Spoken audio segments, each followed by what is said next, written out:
listening to this, we are streaming what we usually call the pre-show to the Blizzard Watch podcast, but this time I think we're just going to call it the show to the Blizzard Watch podcast. Yeah. We have a special guest today. I'm going to have him introduce himself because, quite frankly, I don't think you'd believe me if I told you he was here. So, sir, if you don't mind. Hey, I'm Ben Brode. I'm the Chief Development Officer at Second Dinner. We're working on a new game called Marvel Snap that launches in less than a month. Previously, I was on worked at Blizzard for 15 years, the last 10 of which I worked on a little game called Hearthstone. I was the first game designer on Hearthstone and eventually became the game director on. And that's me. Ben, that's Ben. Also with us are Liz and Joe, who are going to probably barrage Ben with questions. And me, Matt, the guy who's basically going to be like, I'm going to just be quiet because all I want to ask is questions about Marvel Comics, and I don't think that's what we're going to do. Listen, the pitch when I originally tweeted at Ben was just come be nerds with us. So okay, then how did you come upon the idea of cosmic cubes? Why cosmic cubes? Like, were you thinking of that storyline where it turned out that there were cosmic cubes from other dimensions, and some of them weren't even cubes, like in Infinity Crusade, where the priestess, who was the good part of Adam Warlock, reached out and grabbed them? Was that where you were getting that from, or was it from something else? Absolutely, yeah. No, if you want to start with the cosmic cubes, it was the first mechanic that we came up with for Marvel Snap. Actually, we had just Hamilton Chu, the CEO at Second Dinner, who was the executive producer on Hearthstone. He's like, he was at Hearthstone like for 10 years and grew it from a spreadsheet to what it became. And so when we set out to start Second Dinner, we had no idea what we wanted to work on. We had like a whiteboard. It was our first purchase as a company. It was this whiteboard, and we scrimped because we hadn't get funding yet. So we're like, should we buy the Expo markers or should we buy these off-brand dry erase markers? And so we bought the off-brand markers, and they're horrible. When faced with this choice, if you ever go start your own company, get the Expo markers. It was a huge mistake. They were awful markers. I have lived this experience. So we like write a bunch of ideas for games up on the board, and one of the things that Hamilton said was, what would be really fun is a strategy game with the doubling cube from backgammon. And I was like, oh wow, that's a really cool idea, because it creates this 2-layer system where you're playing a strategy game and at the same time trying to decide, do you want to double the stakes and play like a more intense game. And so what we did was we actually tested it by playing Hearthstone. And just at the end of every turn, Hamilton would ask, would you double the stakes right now and play for more stars? And I was like, I think I would. I think I would double the stakes. Or would you concede right now if your opponent doubled the stakes? And I'm like, I think I would bail right now. I think I don't have it. And we realized a couple things. One, you never play a game that you're like not having fun in, because if you're like getting your butt kicked, and like a lot of times, if there's like a 1% chance you might win, you got to stick it out and just play it all the way through. And it can be like, annoying and boring. And like this happens all the time in like MOBAs, right? Where like the other team just got you and you're like, oh my gosh, just let them kill us. And you like in a game like this, you just like they snap because they're crushing you, and you're like, oh, you got it, good game. Like I'll concede right now. You get the 1 star that we're playing for, and I'll just queue up again and get another game in. And also, like, you have this incredible variability in the excitement level of each game, because some games are for one star and snap 1 cube, and some games are for 8 cubes, and it's like, oh my gosh, this is like a bunch of games in a row that it's like all hanging in the balance right here for this. Anyway, so in Marvel Snap, the mechanic is you can choose to play for 1 cube, which is kind of like 1 star in Hearthstone, and the cubes double at the end of the game, and you could snap to propose a double in the middle of the game to say, hey, let's spice it up a little bit. You know what it reminds me of? It reminds me of back in the olden dark ages of the 90s, when a little game called Magic the Gathering came out, and ante was codified in the rules, and we all didn't know what the hell we were doing because the game had just come out, and like it was just like having fun and like having stuff that like you were playing for ante, but you didn't know what that meant. You just were doing the stuff, and like if you weren't having fun, you just scooped and played the next game, versus like, oh, this is really good, we're going back and forth, and then you had cards that raise the ante, or if you like decide in the middle of it to do it. But it sort of captures that same sort of excitement for me a little bit. Like it's got that sort of infectious, like I'm in the moment type thing. But I really like the fact that you're saying like, but if you're not feeling it, you're not trapped either. Like you can just kind of like, I'm good. which is real nice to hear. Ante's a terrible mechanic. Oh God, it's so stressful and horrible. But there was a lot about that era of card games in the 90s that was really special. That this was pre-internet, right? Like you couldn't even find out what all the cards were in whatever card game you were playing, whether it be Magic or Marvel Overpower or Wyvern or whatever. There's all these card games that were coming out. Rage. And, Rage. And you kind of had to like. You talking about the White Wolf one? Yeah.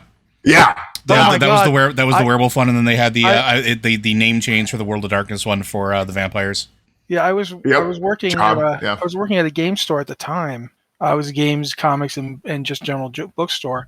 And the 2 times I had problems with people over anything was one time a kid came in looking to get a Pokemon card, and we can go into detail on that later if you're interested. But the other time was when a guy ran in. That's a riveting story. I can't wait to hear more about a kid who bought a Pokemon card. He didn't buy a Pokemon card. Oh, no, I know. But the other okay. It's spicy. It's getting interesting. Yeah, a guy ran into the store, looked around, saw the box of like Rage cards, grabbed it, turned and ran. Ran out the door, but the door opened in. So he ran into the door, fell back down, and then someone opened the door and walked in and actually stepped on him before seeing that he was there. I was like, dude, just bring the cards back up here when you're done, man. That was I feel bad for you and me for being here for this. So, yeah, that's my Rage story. So these old card games, like you couldn't find out even what cards existed, right? Often you'd play a game and you'd be like, what? I've never seen that card before. Wow. And people didn't, like, this might be, crazy to hear for people who play card games nowadays, but nobody had all the cards. Nobody just there was no net decking. No, there wasn't. People built the decks that they just had the cards for. So when I was thinking about, what we might want to do next after leaving Blizzard, we were having these conversations, and one of the things that we talked a lot about was some of those things that we loved about that old era of card games. And one of the things was this, where you couldn't net deck, you had to make do with what you had, and everyone had a different collection. So in Marvel Snap, you can't buy booster packs. You can't just go buy all the cards. You have to earn the cards, and you have to earn them slowly over a long period of time. So everyone has, and you don't earn them in the same order as everybody else does. So everyone has a different collection and has to come up with, okay, how do I build a deck with what I have that's the best deck I can come up with? And it reminds me of that old era of 90s card games. And I kind of like that too, right? Like, because like you mentioned the whole concept of like back then, like nobody knew everything. Like whether you were, even if you bought like Scryfall or Scry or any of the magazines out there, like even they didn't showcase everything. So you couldn't know everything. So I like the idea of having something where you don't have to know everything, because I think that's one of the things that I think has been lost in current day card games in particular, whether it's digital or physical.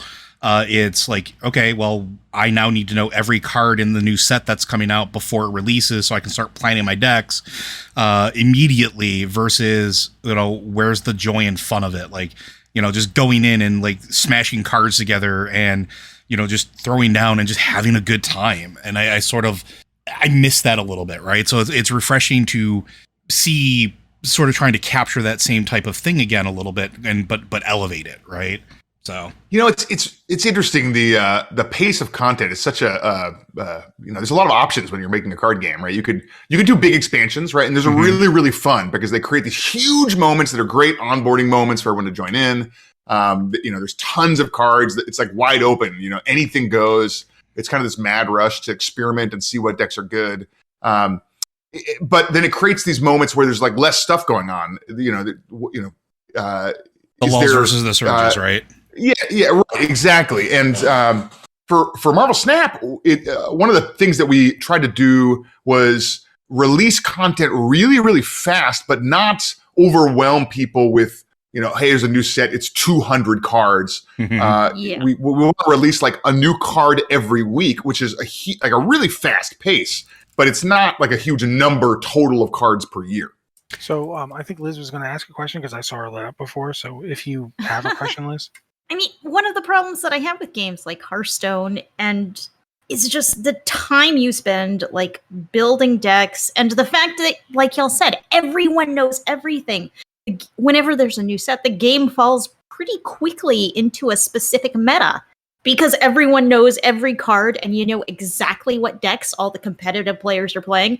You get the esports tournaments where you have everyone playing the same deck back and forth, which that is an interesting style of gameplay. I think particularly competitive, it's interesting because you see kind of like subtleties and little, like really little counterplays, but like that echoes down to the whole game and it creates this sameness and this, oh, I need these particular cards in order to build a deck. So you really lose some of that joy of just, okay, I'm going to go in here and throw the best cards I can find together and play a game, because you don't do that. A couple weeks ago, I was trying to put a deck together to play some games, and I just spent like a couple hours, and everything I came up with, I was just not doing well, and it was really frustrating. And I was just like, I want to go in and have fun and play the game, and the game is like, no, you don't do that. You don't have the cards. You know, deck building is the hardest thing in card games. You know, it's so challenging. I remember, I worked on the World of Warcraft trading card game back, you know, way long ago. And I remember going to a pre-release event for that. And the deck building rules for that game are it's super complicated. Oh, yeah. There was factions, there's races and trade skills. There was specializations. So you could be like a horde fire mage who was tailoring an herbalism and was an Aldor-aligned character. And so you couldn't put Scry cards in your deck. You couldn't put Frost Mage cards in your deck. You couldn't put Alliance cards in your deck. You couldn't put troll only cards in your deck. And I went to a pre-release, and there's this kid, he was about 8 years old. He was playing with his dad, and they opened up their cards and he built a deck. And in the first game, his opponent sits down across from him and he goes, "Judge, this deck is illegal." And the judge came over and goes, "Okay, you lose, kid." And that was it. And I was like, wow, this is horrible. This is like, wow. Yeah. Hi, I'm the judge of this game, and I'm also here to crush your dreams. Well, I mean, how you doing, 8-year-old? You lose. Right? Like, he shouldn't be, competing, right? But like, it shouldn't have been that hard, right? Like, you should, so when, I was thinking about deck building, for Hearthstone, we thought like, hey, what if we just like don't have, as many complex, restrictions. And then for Marvel Snap, like, there's no restrictions. You like, there's no card types. It's just 12. You just take any 12 cards you want and throw them into a deck together. And so you don't have to worry about, am I building an illegal deck? Like, what's the right percentage of, this card type and this other card type? Right. Yeah, exactly. Yeah. You don't have to worry about any of that. You just, what are your favorite 12 cards? Throw them into a deck together. It's super easy. I wonder, that leads me to something I actually want to ask in all seriousness, because I tweeted something when Snap was first announced, and it's been brought back up hundreds of times in my face. Whereas I said, oh, so it's Hearthstone, but with Marvel, okay. And then, of course, I watched your video of actual play of it, and it's not Hearthstone, like, not even close. I mean, I'm like, what is happening? The game was over in like a minute and a half. Like, did you set out to make the game that fast, or did it just get that fast as you iterated on? First of all, it's hilarious to me that quote happened, because it was the exact quote that happened over and over again when Hearthstone came out, which is like, oh, this is just Magic, but Warcraft. And it was incredible to see like the default card game change over time. Mm-hmm. Whenever a card game gets released, people used to always compare it to Magic, and now new card games out, people always compare it to Hearthstone, which is shocking to me. It's such a weird it's on a lot of tablets, thing to have happen. but the speed was not like the first thing that we were thinking. It was more of the waiting. So I love the Game of Thrones board game. Have any of y'all played the Game of Thrones board game? Yeah. Mm-hmm. Great game.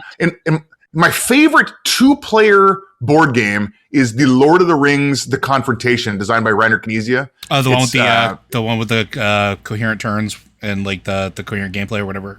Wow, what is the word? Words are hard today. I'm sorry. Please keep going. It's like a Stratego. Yeah, but it's not asynchronous. It's asymmetrical. That's what I was looking for. Yeah. So it's fantastic. Both of those games share the same mechanic, which is when you have combat, there's like a number. You're a 5 and I'm a 3. And I, as the player, have a hand of cards that has some ways to modify combat. I can go like, oh, I'll get +6 power. Maybe I'll go +2 power. And I know what you have and you know what I have. And secretly we place one of those cards face down and then reveal them to each other at the same time. Now, if I'm at a 5 and you're at 3, if I play my 6, you have no chance. I'm just going to win. And so like you should probably just play your 1 or whatever, because when you play a card, it's gone forever. You can't use it anymore. So if you play all your best cards in future combat, you're gonna be weaker. So I should play my 6 and you should just play your 1. But if I know that you have no chance and you know you have no chance, and so I think you're gonna throw away your 1, maybe I can just get away with playing my 1 because I'm above where you're at, and then I can stay strong for future combats. But if you think that I'm gonna play my 1, then you should play your 4 and you'll win the combat, and it'll go in your favor. And that moment of those mind games and really getting in the head of your opponent is so much fun to me. I really love that mechanic. And so when we were thinking about mechanics for Marvel Snap, we thought like, hey, what can we do with that? And so all the turns in Marvel Snap are played simultaneously. I choose what I want to do on my turn. You choose what you want to do on the same turn. When we both in the turn, we reveal our choices at the same time. And so the turns aren't like I go and then I wait while you decide what you're going to do. There is no waiting. You just both take the same turn over and over and over again. And you get tons of these mind games where you're trying to decide, okay, if he goes here, I should go here. But if he goes there, I should go here. But if he knows that I'm going to go there, then I should go here. And it creates like a lot of really interesting strategy. And there's no waiting, which is kind of like unprecedented in the card game space. Yeah, it was the first thing I noticed watching that video was just how quickly it went and how kind of subversive it is in terms of what it expects from players. Because instead of you just sitting there and waiting for the other person to do whatever they're doing, you're trying to think about what they're going to do. You're anticipating, which is unusual for that kind of game, in my opinion. It's basically a perfect personification in a small amount of time of the engagement principle, which is like when you have a game of any type, and I'm sure you know this, and maybe the folks at home don't, but it's you judge how far removed a person is while something else is going on, because you only have so much time before somebody stops paying attention to the game, and then like their mind wanders because they're not invested anymore. But with the tight timetables that you have there, the fact that the games happen very quickly and it happens where there's a ton of interaction and engagement, you generally don't run into that problem, right? Like it's something where that person is kind of stay drawn in, and then unlike, let's say, going to like a Magic tournament where, an average round is an hour. And for that entire time, you will have to be laser focused and engaged, even when you're not doing anything. Here, you can be engaged and still having fun. And then you only have to do that for 2-3 minutes, right? And then you can move on to the next thing, which is really, really cool and refreshing. One of the things, go ahead. One of the things that I felt is a big problem in gaming lately, and I've really been feeling this in World of Warcraft raiding recently, is the challenge isn't just playing the game. The challenge is your own attention span. Because when you get into raid fights that are like 15 minutes long, it's like you have to stay completely focused for those 15 minutes and do everything perfectly right. And you get something similar in Hearthstone when you have like a 20-minute match against a warrior who just keeps armoring up over and over and over. And so yes, it's hugely refreshing to see a game where it only takes a couple minutes to play and you're always engaged. There's always something to think about and do, and you're never sitting there getting bored and being like, okay, I have to keep paying attention, but there's nothing to do right now. And if you feel that you're outmatched, Ben already went over this, but I think it's really important to point out, when you combine that with the fact that if you think you're overmatched, you can simply say, okay, nice playing ya, I'll see you later. Because I mean, we've all been in various games against somebody else where we're like, just end it. Just end it. Yeah. You've won. But I need to build my old. Like, I don't know if you've ever seen ProZD's trading card videos. Is this the guy who makes fun of the he's fantastic. He did that one video where he's like, but I have yet to play my cheese farmer card, which then taps all of my other cow cards. So now they can all be put back on. And he's like, I'm going to go get a drink. That's fine. It'll take me another 5 minutes to set this up, which allows me to access the angry milk driver. Like sometimes it's like, dude, you could win this. Why are you I know you have a really cool move you want to do in 5 turns, but I'm done. I'm ready to go. Just stick a fork in me.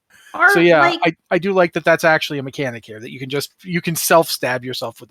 Or like in Hearthstone, if someone slams down Shutterwalk, and then it's all of a sudden you're waiting for battle cries for however long it takes to go through the battle cries, and that's like really cool to play it. But like the second time, it's like, okay, this is getting old, and the third time, it's like, can't I just finish the game, please?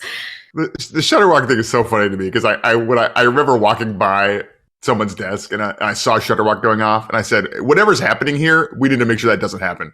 And they were like, no, it's fine. The deck is not good. And I say, okay, all right. And because the card seems so exciting, I immediately I did a round of interviews after that, and I told everybody, there's a card in here that I think is so broken. I told them to not ship it because I was trying to ham it up and play it up, to make people excited about the set. But I made them promise that it wasn't going to be good.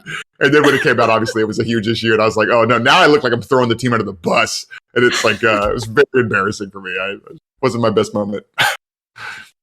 So okay, go ahead, Joe. I was gonna say, so going back to sort of like the skin of it, and I'm sure this is something you probably talked about a dozen times already, but like, why Marvel? Why do this in a Marvel skin? Why pursue that? Because of Cosmic Cubes, he told us. Yeah, the Cosmic Cubes. Well, I mean, look, Marvel's amazing, right? Like, they're at the top of their IP game right now. Every Marvel thing that happens is earth-shattering, right? The movies are all incredible. All the Marvel games that are coming out are super, super good. The guy who runs Marvel games used to work at Blizzard with a bunch of us. So when we were popping out and talking to Jay, who runs Marvel games, he said, "Hey, look, I want to make Marvel games humongous. I want them to be in every Marvel movie that comes out. You got to see it. It's gonna be amazing. It's because every single one is super, super good, and you have this, expectation that they're going to be awesome. And that's how he wanted to run Marvel games. He wants every Marvel game to be great. He wants, each one. If you play, you're like, wow, that's going to stick with me. I have to try the next Marvel game that comes out. And so, I think in a lot of ways we're really aligned in how we think about games. We want to make great stuff. We don't want to make okay stuff. We want to make earth-shattering, huge things that change the industry, and that's something that Jay really wants to do with Marvel games, and Marvel really wants to do with all their games, and something that we want to do as well. And it was so it was a really good team up. There, like the Marvel games team is super good. The people there are like a lot of like people from the games industry and people who have been in Marvel for a really, really long time. They super get video games. And they've been just like unbelievable. I used to work in licensing at Blizzard, like I'm like doing shirts and board games and the WoW TCG, and we were not as awesome as the folks at Marvel. They are incredible at being kind of collaborative people. We feel like one development team. That's awesome. On the subject of Marvel, I've been wondering, I imagine you have a lot of kind of specific challenges based on making a game based on such a big and well-known IP versus just coming up with something of your own. Like you have characters that have been around for 50 years that are now you're trying to condense them into one piece of art and a single ability on a card. Have you what's the challenge there, and how have you overcome it and managed to make this feel really like a Marvel game? Because it definitely does. It's great. Thank you. Yeah, it's interesting. So first we would make a list of every character that we thought people would care about, and then we made a list of our own personal characters that we were going to make cards for because we they're like things that we care about, and we're making the game, so screw it, we're putting our characters in. And we would go through that list and okay, what should Rogue do? And we would try and think of what is the thing that is iconic about Rogue in what is the most iconic representation of Rogue, which in my opinion is the cartoon series from the 90s. And what do I remember about her? Is it her flying? Is it her super strength? No, it's her thing where she touches people and sucks away their powers. And so I said, okay, how do we represent the most iconic thing about Rogue in one effect? And so for Marvel Snap, when you play Rogue, she flies over to the other side of the location, touches one of the cards over there, and then absorbs their power, and she steals the card text of the card on that side of the field, and it becomes her own. And that feels very Rogue-like, right? But it's like that thing that process of what is the most iconic thing, and then how do we represent that in cards? Hilariously, the hardest thing for us to represent is fighting, because in Marvel Snap, it's all about, there's 3 locations. I'm trying to win 2 out of 3 of those locations by playing cards at different locations, and each card has a certain amount of power. And then you want more power than your opponent. And at the end of the game, if you have more power at 2 out of 3 locations, then you win. But there's not a lot of fighting. You're just, playing your cards, and they're doing awesome, marvelly stuff, but they're not killing each other, right? Like a lot of other card games, there's combat. There's a lot of, creature combat or minion combat, but there's not in Marvel Snap. There is some. There's cards like Elektra or Killmonger that'll destroy enemy cards, but it's not like the most common effect. But in the Marvel universe, the thing that makes a character awesome often is how much they kick butt. When I think of Daredevil or Wolverine, like I think about them being just like, incredible at, beating lots of bad guys, but that's just not a thing we can lean into as much. So, for example, for Daredevil, the thing that we key off of is his incredible powers of perception. He's blind, but he can tell where everything is. So, turns are played simultaneously, but if you have Daredevil on turn 5, you get to see your opponent's plays before you make your own, because he can see, he can kind of get in their head and see what they're doing before you. And Wolverine, his obviously the claws and him slashing stuff up is the most iconic thing, but his super healing factor is also a really iconic thing. So whenever he gets destroyed, he comes back immediately at a random location. So trying to figure out how do we take the most iconic thing or the second most iconic thing that still really ends up with the character feeling like the character was super fun. It's really and the effect at the end of it all is, you see this card and you're like, oh my gosh, that's exactly what Wolverine would do, or it's exactly what Nightcrawler would do, and it feels great. I'm going to jump in here because this means I need to ask you a couple of questions. First off, whose character, who was the person who decided to put Nova in? I think that was me. Okay, Nova is one of my favorite characters. I loved the Abnett Lanning run. I loved the original 70s comic, the Human Rocket. Why is his thing, when he is destroyed, everybody else gets stronger? Well, you're not going to love this answer. To me, it was, I might actually love the answer. It just might confirm my beliefs. Like when I heard the word Nova, what I imagined in my head was a huge Nova that affected everybody on the board, and so that was kind of where my head went. But it wasn't like as much of a top-down design of like his direct power set. Why? What did you think? I honestly thought that you just noticed that he dies a lot.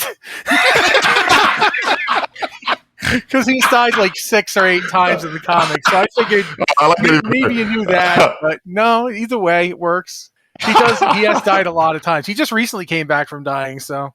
Yeah, this is true of a lot of superheroes. Yeah, but some of them do it a few times. And then some of them, it's kind of like almost their thing at this point. So. That's awesome. So you also have sort of like a unique art style going for the game too. It's almost like a super cell shaded thing. Where did the art direction come from, or like where did you have like a specific vision in mind as a group that you wanted to achieve? No, this is all Jamaro Kindred. So Jamaro is our art director. He is an incredible artist. He also worked on Hearthstone, did a bunch of just incredible stuff there.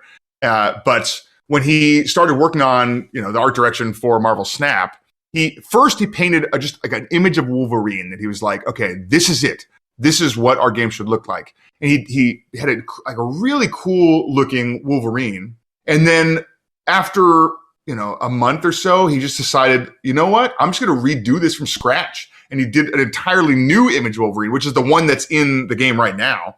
And he said, this is it. This is the target. This is what we're going to go for. And then we put together a team to start reaching out to incredible comic artists throughout the world. And we commissioned just a huge number of pieces of art. And then we have an incredible colorist. His name is Ryan Kennard. Together, we commissioned like hundreds of pieces of art for every card in the game. So every card in the game has a unique piece of art that is what we call the base art, which is the art for the card. But then we went like way beyond that and commissioned what we call variants. So you can get a picture of, you can get Spider-Man, but then you can also get like black suit Spider-Man or Scarlet Spider-Man or pixel art Spider-Man or Spider-Man by Max Grech, who is this really cool kind of exaggerated style. And they're all like cosmetic variants. They don't do anything different, but they're all different expressions of Spider-Man. And then we went back to the back catalog of Marvel covers from things that we loved from our childhood, and then used those as variants And the art in our game, if you haven't seen it, it's not just like a 2D image. We like almost 3D model the art, and then as you kind of move your phone, the phone's gyroscope hooks up to the art, and you kind of like look at it from all angles. It's incredible. It looks so cool. And so this art that like we love like comes to life in a whole new way in Marvel Snap. One of the pieces of art that I think is objectively just amazing. It's one of the. I mean, I'm honestly convinced that they should do an entire comic book now just to feature it. Is the baseline art for Devil Dinosaur? Yeah, Devil Dinosaur is awesome. Devil Dinosaur is, again, one of my favorite characters, because it's a dinosaur. I mean, come on. It's fought Godzilla, by the way. That's canon. It appeared in Godzilla, Monsters of the, Godzilla, King of the Monsters, comic that Marvel put out in the 80s. But what I really like is you've got like there's the pixel art one. Yep. It's just really cute and really cool. And then there's one that's basically just another really cool rendering. But the one in the hat. He's got like an Easter, like a Christmassy hat and scarf on, and there's snow, and there's Moon Girl right in front of him. This is it's perfect. It's perfection. You don't. There's no way to beat this. And I mean, I feel like it's kind of like the card game as a whole is. I think Liz, was it you who said this reminded you of those trading cards from the 70s and 80s? Oh, it does, because I have some of those trading cards, and it was just so fun to collect them just for the art. Yeah, I also got really into collecting Marvel trading cards as a kid, and I actually I went on eBay and I bought a couple boxes of Marvel trading cards. I'm going to do a pack opening stream of Marvel trading cards because they're so cool. They're so much fun. The art is so good, and I thought it was pretty nostalgic. But yeah, we were huge fans of like the Jim Lee X-Men set that he did, that old and the ones that they're like a 3x3 binder page, but they all connect and create like one giant piece of art. That was like a iconic Marvel trading card set from the 90s. We actually went and looked at some of that art and made variants out of some of that stuff too. So there's some old school trading card art that we 3D modeled and turned into these Marvel Snap variants. That's kind of amazing. I didn't know that. I'm gonna have to start looking for that now, because that's pushing a button. I still have like the complete set of the 90 and the 91 sitting on my shelf, like 3 feet from me. Oh, wow. It's not. If we're gonna, we want, you want some Jim Lee, you want some classic Jim Lee X-Men art in the game. It's hard to get Jim Lee, so because he's working on DC stuff now. But this way we can use some of the iconic stuff that he did throughout history and use that in there. Okay, Joe had asked a question in the email, and he hasn't actually asked you it yet, so I'm going to mention it to him now. Joe, the question about his appearances on MTG shows.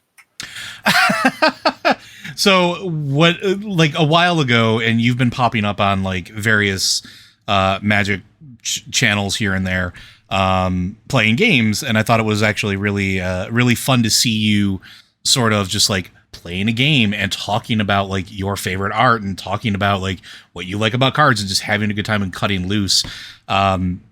So like, I don't really have a question per se. It was more like I think it's fascinating to see you out of like dev mode, if that makes sense. Because you've always been one of those personalities that's always been like super approachable, super down to earth, super like really cool. Like I could see myself playing against you in like or playing in a pod with you in Commander or something like that. So it's really fun to see you like cut loose like that. Do you have like some favorite moments or some favorite cool things that you got to do with that besides taking Kibler down a peg? Because that was always fun. If you're talking about the episode that I think you're talking about, I think Kibler took himself down a peg. But it's really. So I've been playing Magic for forever. Mm-hmm. I think I started like right before Fallen Empires came out. And I obviously, card games are a humongous passion of mine, and I'm very, very, very fortunate to have been, part of the industry now, having worked on Hearthstone and now Marvel Snap. But I still actively play Hearthstone and Magic, and I like mostly I play Commander. I'm a huge Commander player. Yes, my primary format too. So, yeah, and I was struggling because I realized that throughout the pandemic, I would I would buy cards from the new set to update my commander decks. And then the next set would come out, I'd buy some new cards and update my commander decks. And I'd do that. And then I got to the point where I was buying cards and replacing cards that I had never played yet because I'm not playing enough commander. Like I have 9 decks that I'm trying to keep up to date. And so I said, look, I gotta solve this. So once I got introduced to Spell Table, which is the way to play physical Magic online over the internet, I tweeted like, hey, anybody who wants to play Magic with me, I'm let's do it. I'm down to appear on streams or whatever. Like I want to play some Commander, and like it worked out great. I ended up getting like a ton of people reaching out to me to play some games, and I had a lot of fun. Yeah, Spell Table has been a wonderful thing, especially during the pandemic. Because I'm in the same boat. Like I got into Commander right before the pandemic hit. I had started playing way back in the Dark Ages. Like I started with like Unlimited right at the tail end, right? Oh, nice. So it's been a while, and I got out of the game probably around let's see, I went to regionals in Kamigawa 1.0, and then I just stopped. I still bought cards here and there, but I couldn't keep up with the meta of Standard. That's when it started getting really, really expensive and like atrociously competitive. And I was like, I'm good, I'm done, I'm out. So I didn't realize that Commander was a thing until one of my friends poked me and was like, hey, you used to play Magic, right? I'm like, yeah. He's like, do you still have cards? Yeah, I got a bunch of cards. Why'd you come play Commander with us? And I'm like, what's Commander? And then he's explaining to him, he's like, oh, it's a 4-player version of Emperor. Okay. And so like I started playing, and then I started just building all these decks. And I maybe got to play like once a month with friends locally, and then I learned about Spell Table, and it was off to the races. So now I don't feel like I wasted all that time and money on the 27 Commander decks or some stupid number that I've built at this point. Well, Commander's incredible because, in my opinion, Magic has some weaknesses, and in some of those weaknesses, like Hearthstone tried to specifically target, like the mana system in Magic just means that some of the time you don't actually get to play a game because you just get mana screwed or mana flooded, and Hearthstone, you just can't get mana. You just play every game as an actual game, right? You can for sure your deck does something. You get to have some opportunities for little victories every time you play. And Commander, because it's 4 players, because it's free for all, and because of the kind of just like unsaid rules, or maybe they're kind of said rules of like, this is not about destroying everybody and trying to win as fast as possible. It's about having fun. Mm-hmm. We're here to have fun together. What that means is if I'm getting mana screwed, everyone ignores me. Yep. And so eventually I will draw enough lands, or if I'm getting mana flooded, everyone ignores me. You attack the person who's doing the best at the table. And so we all have time to get to do something in the game. We all get to, have a moment that is memorable for ourselves, where we feel powerful. And that's like, directly hitting I think one of the biggest weaknesses of Magic is that one thing is every time you play Commander, you have fun. And I think that's great. Yeah, you know what? I agree with you too, because I think that's one of the aspects of the game that I think it's core to why it was such a big thing back when it first started, was that social aspect of it. It was, picking up cards, picking up a starter deck, throwing cards together, going to a local shop or hanging out with your friends and just goofing around and talking while you're playing. It wasn't all about the kill shot, right? And Commander sort of recaptures that a little bit, where it's a lot more of the social experience and like having your deck do something cool. Or I was just watching The Professor, where this was a cool concept that I had never considered before. It's like, bring your favorite deck and then pass it to the player on your right. And then, it's just completely wild, and just like nobody knows what's going on. Everybody has a good time. And then you're like invested in your deck winning, but you're also invested in you doing something cool. So it's like, it's that reinvestment into the social aspect of the game, and everybody's talking between turns, and it's a lot more fun, a lot more casual. And it takes that edge off of something that became a little, I don't know, potentially like one of the flaws of Magic is that for too long, it started leaning real heavily into that cutthroat competitive format. And that's what players started doing in general. So I always enjoy games or formats that sort of remove that as sort of it's for fun. Exactly. Because the number one goal is that fun. Yeah, we work X number of hours a week. We don't want to like have to maybe throw all that mental energy into the competitive mental gymnastics of winning the game. Sometimes we just want to unwind and have fun with our stupidly expensive cardboard. And that's the nice thing about card games in general, is that they are really adaptable to however you want to play them. You want to be really competitive? There's you can. That's absolutely a thing you can do in. But it's not the only. But if you want to. Yeah, if you want to have fun with a bunch of folks, the way I used to play Commander is we used to play what we call push-up magic. So you have, Commander, you have 40 health, and anytime you take a point of damage, we would do one push-up. Oh. And it's so much more fun, and also it's good exercise. I think it was like if you did if you took a poison counter, it was like 3 push-ups, and you could also concede at any moment for 10 push-ups. So if I tried to do infinite damage to you, you could just do the 10 push-up concede penalty and then bail out. But it was really fun. I always wanted to do treadmill Commander, where you start at like 0 speed, and every time you take a damage, you have to up the speed, and then eventually you're just like in a full sprint trying to stay alive. Anytime you have to stop, you just lose. You lose all the rest of your health. Listen, that would be the day that we decide that you decide to do this as like a stream where somebody goes in. I'm in. I'm 100% in. Let's go. I just keep seeding this idea everywhere I go. It's because I don't have like access to a treadmill where I could do this, but somebody someday, if the professor listens to this podcast, I think he would be my best bet at getting some treadmill magic going. Oddly enough, I think I've already improved it. Oh no! I want to give you one concept. A concept that will really help this. Trampolines. Oh yeah. I'm thinking trampoline. Anything you want to do. Commander. Yeah, anything you want to do with any card game. Like imagine Pokemon games where you had to like do the Pokemon battle while jumping on a trampoline. Well, the thing is, you need some kind of like input from your opponent to So, for example, if it's Commander, every time you take a point of damage, the trampoline moves underneath you, and so you have to or you get a bigger trampoline you have to move to. Right, you got to upgrade. You got to take a step to the left. Bigger trampoline, and now you have to and you have to actually keep moving on the trampoline. Oh, there's so much to this. Yeah, no, it really.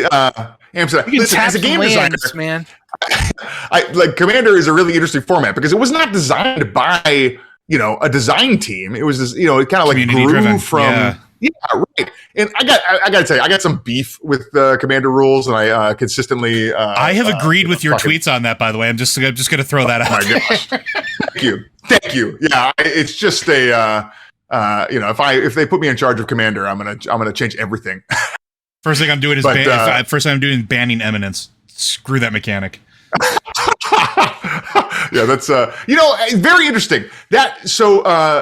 Often frustrating mechanics in games in general are ones that you can't interact with, right? Yes. And Eminence for people who don't know, in Commander you have a one creature you start the game with. It's not in play. It's kind of like an extra card in your hand. You could play it. It's your general, basically, the general of your army, essentially. Yeah. And then you could play it and they can kill it, and then you could play it again, but it costs more every time they kill it. And Eminence is an effect that they can reach from beyond the grave and have an effect on the game, even if you haven't played your Commander. And honestly, it's very similar to cards like Baku, the Moon Eater, and Gen Greymane from Hearthstone, where they change your hero power. Even if you haven't drawn them, even before the game starts, you have some advantage, or you have a different hero power or some new thing, and your opponent can't do anything about it. They can't interact before the game has started, and that's kind of what happens. And it can be very, very frustrating. Hero powers in general in Hearthstone, if you upgrade your hero power, there isn't a lot of stuff in Hearthstone that lets you interact with the opponent's hero power. And so if they do with a Death Knight hero or something, upgrade their hero power, it can be very frustrating. So when we were talking about for Marvel Snap, how do we deal with counters? Because old school card games had very hard counters. I'm playing a red deck, and you've got Circle of Protection red, which just means it's a 2-cost card that says I lose the game. It's really feels like it gets right up in there, and you just immediately lose. And so for Snap, we were like, okay, we want to have tools, right? Because if I'm losing to a discard deck or something, I want to feel smart. I want to say, okay, I'll put this card in my deck and I'll turn my losses into victories. And I need some outlet to let me, if I can correctly predict the meta, I will do this thing and then I'll start winning. And I think getting the exact right amount of winning is really difficult because you go too hard and you're like, well, okay, they have Cosmo, I lose. But if you do it just right, and what's really interesting about Snap is because there's 3 locations, you can kind of have really strong counters, but let it happen at just one location. So you can get them, but you have to anticipate where they're going to do their thing. And so you have strong counters, but a huge amount of strategy in how you deploy them. I mean, that leads me to the topic of locations. Locations are kind of an interesting idea. Where the heck did this come from? Because it kind of turns the card game on its head, because you aren't just fighting your opponent, you're fighting for these locations, all with their unique abilities and strategy on playing and counterplaying. Yes, you were talking about meta and how like metas kind of calcify, and locations make it so that even a calcified meta is still really fun, because every single, like the reason that imbalance in card games and metas that get stale feel bad is because every time you queue up for a match, you get the same experience. I've done this already. I've solved these problems. I know what you're going to do. Like, this is not like a new experience I'm having. And so, like, as card game designers, we work really, really hard to try and achieve balance, because then instead of seeing one class over and over again, you see 9 different classes or 18 different decks or something, right? And then like every time you play, it's a new experience, until even that gets stale. And that's why you need new content to keep everything fresh and exciting. Well, locations have each one, there's 3 each game, and we show them to you on turn 1, turn 2, and turn 3. So you don't necessarily know what they're all going to be at the start of the game. But each one has a unique thing that it does to the game. So it might say like, cards cost 1 less this game, or there's a turn 7 this game, even though it normally turns 6 turns total. And it changes the way that game is played. And so even if I've played against, my deck against your deck 60 times, we've never had this experience before. And how I have to play my deck out against your specific deck in this trio of locations is a brand new problem to solve. And so even if the meta gets stale, you are always in a problem solving mode. And so it's still really, really fun. And one of the things that I really like about the game is, and we talked about this some already, is that you can really play mind games with your opponent. And that's another thing. The mind games that you play go beyond a meta, because you don't know how players are thinking or reacting. Like, if you are, you're snapping and raising the stakes and you get up to those 8 cosmic cubes, maybe you're bluffing and you just want to walk away with those cosmic cubes. And it just adds a whole new layer of strategy. And, there are like tricky cards like Mysterio, I think. Oh, yeah. Mysterio's my favorite card. You put him down and your opponent doesn't know what location you put him down at. He appears like he's on all 3 locations, and at the end of the match, you find out. And so there are so many levels of mind games that you can play here. And it seems to make things a lot more interesting. Yeah, so we talk about, often as designers, we talk about kind of different levels of strategy. And you need a game to have like a really high skill ceiling, right? It should not be masterable. Humans should not be able to just be like, well, I think like tic-tac-toe is not a great game, partially because it's very easy to master, right? You could easily become the number 1 tic-tac-toe player in the world, tied with all the rest of us, because it's just like, you're not going to come up with some new strategy that's going to break the meta, right? It's just like, oh yeah, you do this, and good job. And Inside, so you need a game to have 8-year-old in me that felt so good about himself that one time he beat his dad at tic-tac-toe was dying. Your dad was maybe distracted for that game. So we need like a lot of strategic depth. But what's interesting is you can get more depth. Adding depth to a game is not hard. Usually the way you do it is add more complexity, right? I add some new angle that this thing interacts with the other thing, and now it becomes more deep. But what's really challenging as a designer is creating what we call elegance, where is you can get a huge amount of depth from as little complexity as you can. And that's really hard, because it's the easier thing is just to add complexity to get more depth. So usually removing complexity removes depth. And if you can just get that equation to go in the right way, you get something that is really accessible. Everybody can jump in and play it. And at the same time has a huge amount of depth. It's really, really fun to play and impossible to master.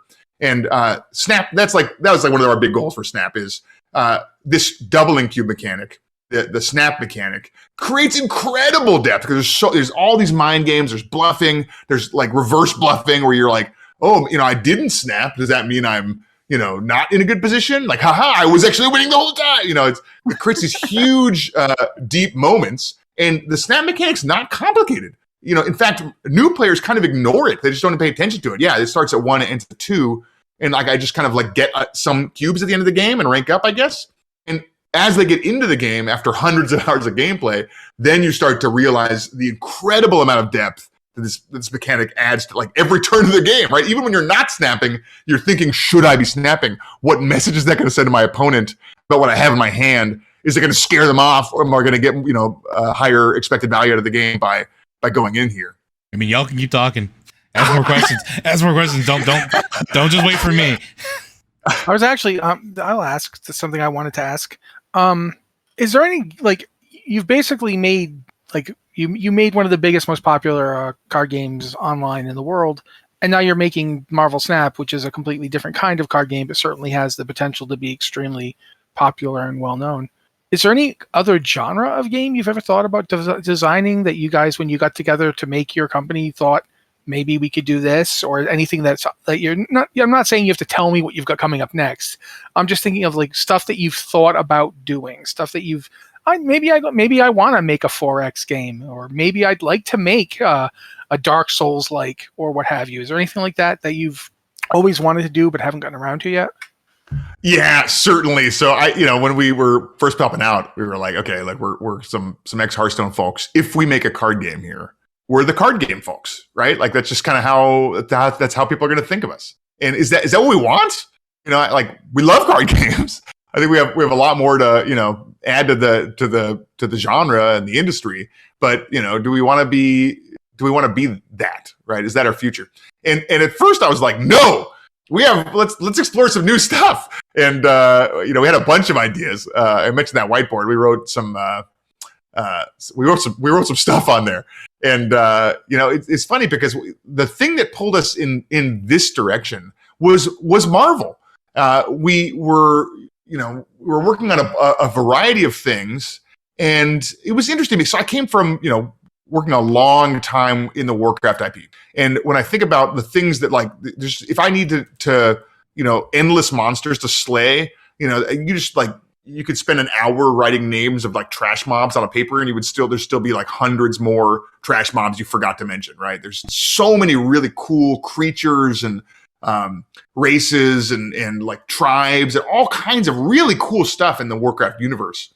And when I think about Marvel, it's not as much about slaying hundreds of Quillbore or these kind of like creatures that you see all over Azeroth. It's about heroes fighting villains. It's about like very specific, super powerful individuals that have a nemesis that they're battling against. And so when we thought about what kinds of games would be really, really fun in the Marvel universe, we thought about games that really emphasize heroes and villains. And so kind of the idea came about where like, hey, what if we made a card game where there's one card type? It's just the heroes and villains of the Marvel universe. And it would, could we do it? Could we make a card game that felt like that simple but had incredible depth? And it would really focus on what's coolest, I think, about the Marvel universe, which is those characters themselves. But yes, sorry, I didn't really answer your question. Yeah, I do think I have potentially some other genres left in there that I'd be very interested to explore someday. But I don't want to tip my hand, if you will. Okay, so let me try this then before Joe comes in, because I know he's got something else. Let me put it to you this way: Genie shows up. You've got all the money you could ever want, and you can have any intellectual property that you've ever heard of or seen to make a game in. Yep. Which game? See, I want to actually. I'm going to try and force the Genie to show up. So I don't want to I have some exciting you, dreams. Man. I need this is the Genie, man. I'm gonna see if I can meet with the Genie, in a couple of weeks to try and pitch my case here for the game that I think is gonna, would be fun to work on next. But honestly, Marvel Snap has turned into like the dream game for me, because it's, I love simple games that have incredible depth that reveals this to you over time. I love fast games. I love games I could play on my phone, because once I had kids, it was harder to get hours and hours in front of World of Warcraft like I used to. And now I can just whip my phone out, play it for 3 minutes, and have a great time. it's the game I want to be playing. And so, I feel like I've already got my genie wish. Cool. Now, the thing I was going to ask is not like what you would make as far as a game, but it's more a question about you as a person and your gaming experiences. So we know that you've been playing card games forever. We know that you've probably safe to say you've got some video game roots in there as well. And we know that you, since today we're talking about board games, definitely have at least played a few of them there. What are the things you enjoy? Like, what do you find yourself gravitating towards? Just like, not as like a developer, just as like a human seeking fun. Like what, like, is there like a game that's really finding like its way to your table more often than not now? So we did this thing on both at Second Dinner and we did it on the Hearthstone team that we call like Pecha, which I think is a format for a presentation. And we've kind of bastardized it into basically like do a presentation about yourself and who you are. It's a great way to learn about your coworkers because like we work together all day and like I know in and out like how you like to be communicated with. I know like what your values are. I know maybe what you like to eat, but I don't know like who your family is because like it doesn't come up through the course of work. And so we do these presentations about kind of ourselves and our kind of extended past and it's an optional thing. People don't always want to do them, but like some people like to kind of let people in this way and tell the story. And it's been really fun, and I've learned a lot about my coworkers across both teams. I really appreciate the format. So I had done a Pecha on the Hearthstone team, and I did one a few years later at Second Dinner, and I was like, oh, I already have it done. I'll just like go get my presentation and give it again. And I looked through it, and almost every like activity that I did for fun had changed. Mm-hmm. So like years ago, I was really into photography. I was like had a DSLR, and I was in a photography club, and I started the photography club at Blizzard, although it can spiral out of control because clubs do that sometimes.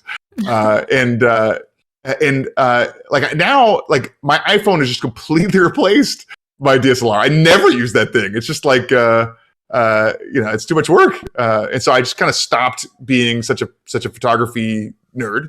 And to like these days, I got really into weightlifting.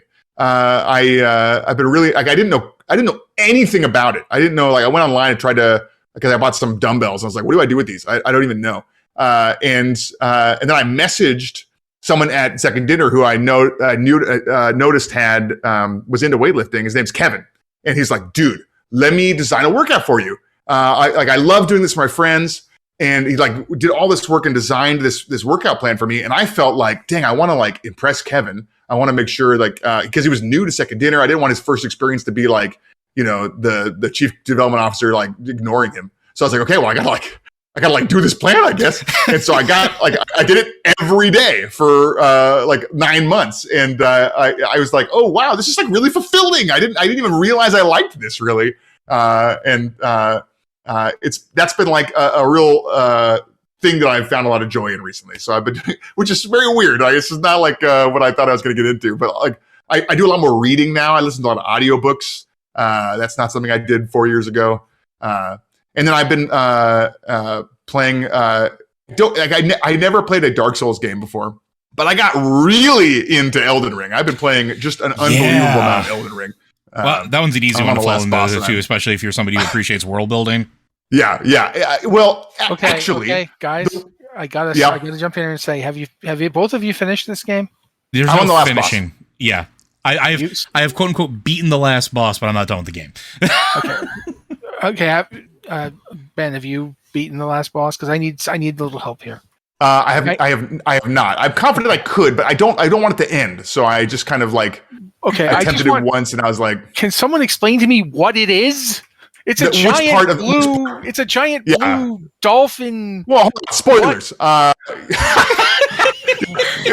It's like a lot of like RPGs where like it's like you're not. It's something. I mean, look, this is true of a lot of the bosses. First of all, the creature design in this game is absolutely unparalleled. Mm-hmm. There's so many monsters where I just like, what? That's amazing. It's so cool. I had a real hard time with that last. I thought I knew what was happening, and I thought it was actually pretty cool because it tied back into the start of the game and the character you're fighting it felt like, yeah, this dude should be an end boss. This makes sense. And then he wasn't the end boss, and the end boss was a Loch Ness monster with stars inside it. And I'm like, I don't know what's happening anymore. Well, that's like, Final Fantasy IX or whatever. They're all like that, right? Where you fight the last boss, and then like, oh, actually, it's God at the end. It's a prism. It's a sentient prism. When I got to the end of Final Fantasy X and a tick showed up, I was equally as confused. I will give you that. Yeah, right. Yeah. Like, seriously, what happened? What is going on? Do it. You got to up the stakes somehow. So speaking of upping the stakes, I'm going to ask a question because one of our writers on staff, Corey, who is a fantastic human being, is absolutely in love with your grilled cheese wrap. Like, absolutely in love with it. And he won't stop talking about it. And he wanted us to ask you when can we expect the next Ben Brode special. I actually get this question a lot because at the end of the grilled cheese wrap, I say, maybe next time I'll rap about pizza. And then that's it. And so like every time I do like a public appearance, it's one of the questions I get, which is when's that pizza wrap coming? And also both of my children are like, Dad, when are you going to write this pizza wrap? And I'm like, oh, listen, I don't know. I haven't been inspired yet. The grilled cheese thing. I ate at a grilled cheese restaurant called The Melt, and it was terrible. It's a horrible restaurant. The grilled cheese was nasty. And then I went, okay, I'll try this other place. It was called Greater Grilled Cheese. And so I went in and I ordered a grilled cheese sandwich, and they gave it to me, and I took a bite, and all I got was toasted bread. The cheese did not extend to the edge of the bread. The butter did not extend to the edge of the bread. So the bite I got was just bread. And I was furious. I was like, slammed my hands on the table. I was like, what is this? And I was so mad. How dare you, sir? This is a house of lies. Exactly. And so I said, look, something must be done. This is inappropriate. I must teach the world how to make a delicious grilled cheese sandwich. And I thought I had something new to bring, which was mustard. I think people are sleeping on mustard and grilled cheese. It's got you want a little bit of vinegar. I think it cuts the cheese in an incredible way. Mustard is the truth. And so I thought, okay, here's my chance to make my stamp finally. To the people, I understand. Exactly. And so I had a lot of a lot of oomph and gusto behind the grilled cheese wrap. Pizza is already good, so I haven't had enough ire about pizza to really inspire a rap yet. But I am working on it. Every once in a while, I'll freestyle some stuff, and I have a notes. Have you been to a Papa John's? Papa John's could give you that ire. I promise you. You need that. There is bad pizza, but nobody's confused as to why, right? Everyone knows that you can get good pizza and what makes good pizza. So unlike the top grilled cheese restaurants in Orange County all having terrible grilled cheese, you could get good pizza if you try. I just find the idea that there's competing grilled cheese companies in Orange County, and they all are terrible. They're all terrible. But I was going to say, if you want to really do something different than being upset about pizza, there is the new Teenage Mutant Ninja Turtles game, Shredder's Revenge, which is really good. Go play that. It's really fun, but marred by one really bad design decision, which is that. One of them. I've been really enjoying it. I'm playing with my kids. It's really fun. Couch co-op game. But that you can hit one of. I think it's the left trigger or something, and charge. So one of the mechanics is supers, right? And you over time as you hit guys, you get you fill your super meter, and then you have a super attack, which is very powerful. That mechanic's fine. But yeah, if you taunt, if you do a little dance or whatever, you can fill the super meter. So you should just do that all the time. Every time there's a lull in the fight, you should fully charge your super meter, right? All the time. And so instead of an action game where you're running quickly from fight to fight to fight, it's really slow because after every time you kill anybody, you're and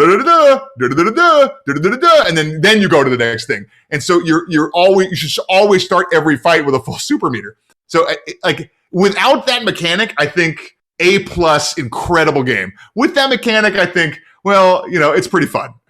I enjoyed it. I give it a B+. I'll give you that. Although to be fair, I'm not good at it, so I didn't think to do that.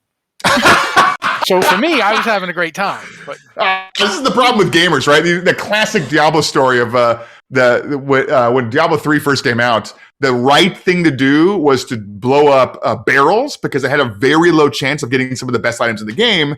And so, because the game was very, very difficult, the way that people played it was they would jump in, destroy the barrels at the beginning, and then restart the level, and then kill the barrels, and then restart the level and kill the barrels. And people were actually furious when they removed the barrels because they were like, well, that's how I'm getting the best items. But they just so happened to make it so that, the best way, the most powerful way to play the game is like a really not fun thing, right? Killing barrels over and over and over again is not what's fun about Diablo. I am so glad that I didn't know about this because my wife would have found out, and my wife already smashes everything in sight whenever we do Diablo. And so she would literally I would never have gotten to play Diablo. I would have been playing the barrel game all for the rest of my life. She would have, this is the best thing ever. I'm shooting so many barrels. So yeah, congratulations on saving me from that. It's Fallout 3 or Fallout 4 that had the thing where it's like, you got experience from like building and unbuilding things. So the best thing you could do. Yeah, the best thing you could do was go and like disassemble the town you started in and then just like build fences for like an hour or two to level up. So then you could go out into the world and not be like a level 1 weakling. That is the only way that Swan did not kill me in that game. I am not going to lie. Yeah, no, I did that. Yeah, I actually. You kind of have to. I didn't even think about it as a bad thing. I was just like, oh my God, there's no way I'm leaving until I've built enough gun turrets around this town that I don't have to worry every 5 minutes that somebody's going to come into the town and kill everybody. So yeah, I got you on that. But it's like, it's counterintuitive, and it's like, okay, I want to go out to the wasteland and explore and do cool stuff and get killed by a giant swan. But instead it's like, okay, I'm going to build a fence, and I'm going to keep building a fence over and over. Yeah, you want the thing that is... You want the thing that is best for you as a player to also be the thing that is most fun for you as a player. And if you can align those things, then it's better. Yeah, you don't want to make a game where, this is an epic game of fantasy where you go forth and you'll eventually fight the Loch Ness Monster made out of stars. But before you do all of that, have you thought about sitting down and smoking a pipe? I was going to say, to be fair, I made you guys play dress up and decorate your house before I shoved a brain dragon at you. It's fine. Oh, that's a very different thing. That's like every game should have transmog in some fashion. If it doesn't have, transmog, it should have card skins or whatever. There should always be something that allows you to change up which one you're using. Something that makes you feel like you own a part of the game. But that doesn't affect how you play the game, right? It's not the best way to play is to sit around and customize your character and just do that. It's like what did we joke? We used to joke about in our WoW guild about the end game for WildStar. Like the game ended at 14 because that's when housing became available. Because then it was just like an endless stream of I can play dress up with a plot of land. Let's go. That is some of the most fun that you can have in games. Like whether it's taking Scotty Young art for the cards on the skin for the skins that I'm going to be playing, or putting a pumpkin head on my character. Like those are some of the most fun I have. Like I love trying that desperately stuff to win as many games as possible with Devil Dinosaur. Oh, of course. Yeah. But only if he's wearing a scarf. That's going to be what I'm doing. I'm telling you right now, you're going to get so many angry letters about how Devil Dinosaur can't beat everybody. Why can't Devil Dinosaur just eat Namor? Huh? Why not? Why is Namor even still? I've got Devil Dinosaur. He should be able to eat Namor. He should be able to eat everybody. We'll look into it. Well, yeah, we'll see what we can do. He's a dinosaur. I think at this point we've actually gone well above our normal time. No, we got as much time. We got as much time as Ben has and as you guys have. So. Okay, I'm actually wondering, Ben, do you like? It's been an hour and a half. Are you good to keep going here? So I'll tell you, I have one thing, which is I ordered tacos via DoorDash 2 hours ago. Oh no! Scheduled the delivery for 6:30. So they haven't arrived yet, but I'm tracking them, and when they arrive, I'm gonna go eat some tacos. But until then, where'd you get them from? That's fair. I'm still in the area, so you're still in Orange County, right? Yeah. Where'd you get them from? Are they Taco Del Rey? Are they what? A Taco Del Rey? No, they're not. I tried a new place tonight. I've never tried this place. I'm trying Navarro's Tacos. So I love food.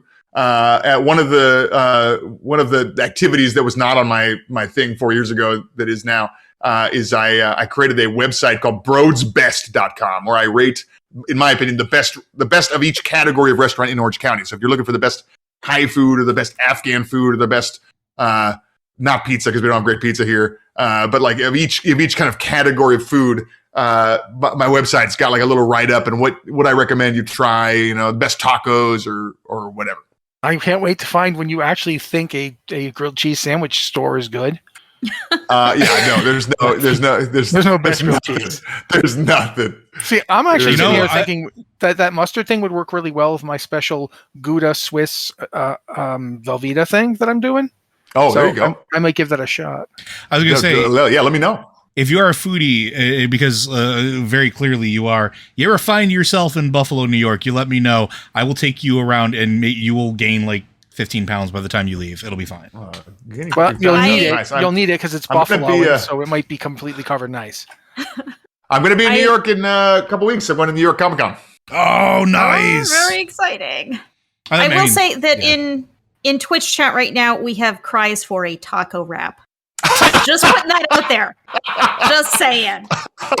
Oh man, tacos are OP. It's like there aren't enough. I often there's a thing going on in Orange County right now. You can get Indian burritos. So they're like tikka masala and sag burritos, and they're incredible. And it made me think, what are we sleeping on here? Right? There's like clearly this was a genius idea. Why? Like what other cuisines have not gone into burritos yet? Do you ever watch obviously you are a person that has existed on the internet, so you've clearly watched YouTube stuff. Good Mythical Kitchen? No. Okay, so it is chaos incarnate as a cooking show, but they're very clearly skilled, but they do stuff like this all the time, like combining things and shoving things together, and it is absolutely fantastic. Like they'll do stuff like, I love it. What if we made like Long John Silver's as a burrito or like whatever, and they could just go absolutely crazy. I think you would absolutely love this. Yeah, I love food, but like authenticity only matters if the authentic thing is delicious, right? It's like like I don't mind if you're doing something way out there that's not authentic. If you're improving on the original or trying something new, like I had this incredible boba experience that I don't even know if I liked it, but there's a place out here called TZ, Teazzi, and the menu said, "Here's our house special. It's boba. It's milk tea with boba and oats." And I was like, oats? I thought maybe they're like they mean oat milk. Maybe it was like a bad translation. So I ordered it. And no, it was like there's oats in this drink. And it was like the first time I'd had boba, where it was like bizarre. I didn't know what was happening to me. It was like that. Every time I took a sip, I said, "What is happening?" And I could not tell if I liked it even. It was so unique. It was such an incredible experience. Anyway, I've been hawking it everywhere because I need to find out if it's actually good because it's so different. It's like not something I can like contextualize yet. But I love unique new takes on classics or just totally bizarre things. I love it. That's interesting because that reminds me of like growing up Italian. Like technically speaking, I grew up Italian because my great grandmother was from Sicily. My grandfather they were all very Italian, and they'd get crazy if you put like something into the sauce or what have you that wasn't supposed to be there. But I always preferred eating at my Irish grandmother's house because she would also cook pasta and so forth because it was like Rhode Island and it's everywhere there. But she would do stuff like, throw in ham or whatever. She'd experiment and it was fun. And I liked eating it, and I didn't like eating with my Italian relatives because it was like that old George Carlin bit, like it's rigidly timed and it will end even if it has to go to sudden death. That was like the food was like. It was like, okay, that's got more garlic than supposed to be in the recipe. Throw it out and yell at people. So yeah, I get you on that. More garlic that's supposed to be in the recipe is like is the right amount of garlic, right? Oh yeah, 100%. Yeah. I don't know what the deal is. I mean, they constantly recommend you eat garlic for everything, and yet if there was too much garlic in the pasta, they'd get mad. So yeah, whatever. I don't understand, my relatives. I think also stop sending me DMs on Twitter with Ben Brode tweets from years ago. God, I'm getting like so many people are sending me, your tweets. They're all like, okay, this is really happening. My new rap drops in 1 week. I think it is perhaps my finest work, my magnum opus, if you will, or maybe I need someone to tell me to stop. 11/11/2019. I think this is the grilled cheese rap. Yes, that was definitely the grilled cheese wrap. It's a picture of you in a grocery store looking like, excited at various things. But yeah, I've gotten that DM to me 10 times. People apparently really want to hear more about it. So. I can't say anything. I've gotten a few links to that on Discord as well. I just think back to what I believe the Journey to Angoro rap was your first one. And if I'm remembering correctly, that towards the end of it, you said, I better stop this before I get fired. Yes, that's right. That's exactly correct. And now this is like the thing for which you are known. And the most common question we've gotten to ask you is, when's the next rap? It's very interesting. So I was rapping for many, many years. For when I was in high school, I would write raps with my friend, and I had a bunch of raps online that were not the most appropriate raps. I like to rap about my butt.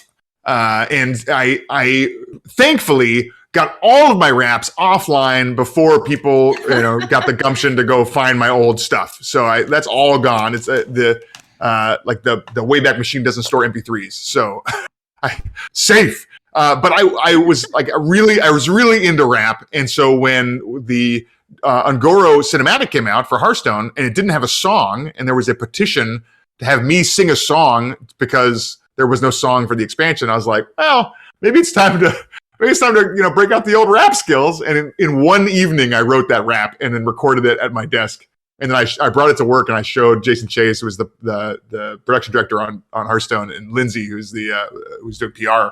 I said, okay, I did this thing. I wrote this rap. What do you think? And they were like, do it. And I was like, what? Okay. And that was kind of how that started. Oh, I love it.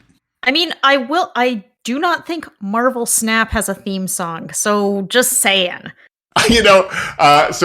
First of all, when you actually get a chance to play this game, the audio is absolutely ballistic. Our audio director, Chris, is he's insanely great. He's so good. And it was like, have you seen those TikToks where the guy who comes in, he's like, hey, we need a theme song for Sonic the Hedgehog, but when he's drowning, but it doesn't have to be crazy or anything. And then it's this guy setting up this thing where it doesn't have to be great, and then the audio person, the composer, knocks it out of the park. It's like that. We're like, hey dude, most people play without sound on mobile games.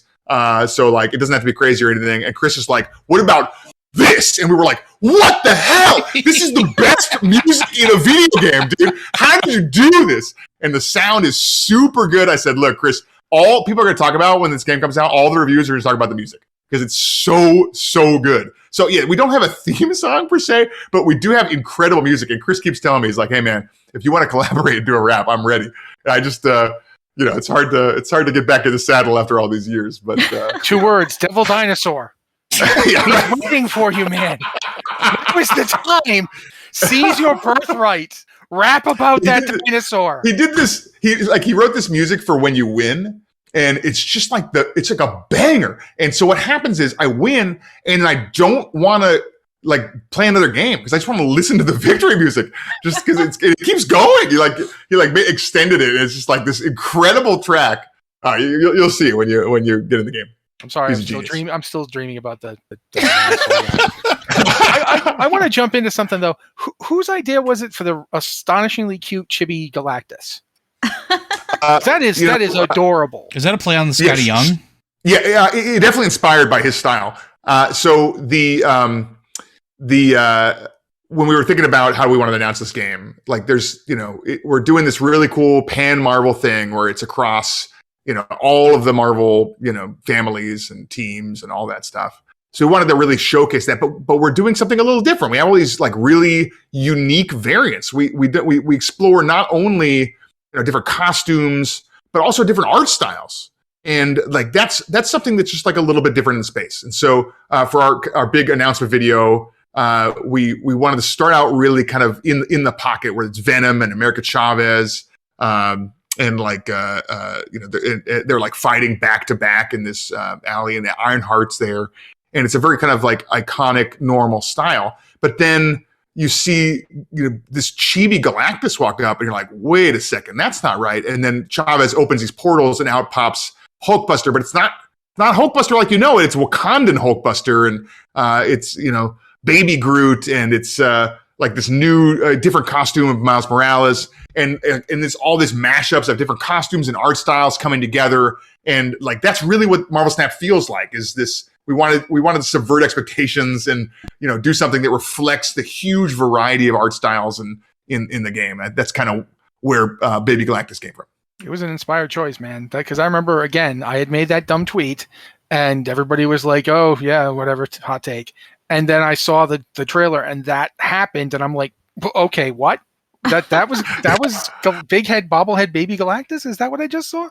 And from there, it got me to watch the gameplay video you did. Well, that and your eyebrow kind of. How the heck do you do that? The Rock can't do that. Thanks. Yeah. I appreciate it. Hey, good news for me, bad news for everybody else, maybe. Your tacos have arrived. Tacos arrived. Okay, that's your cue, Matt.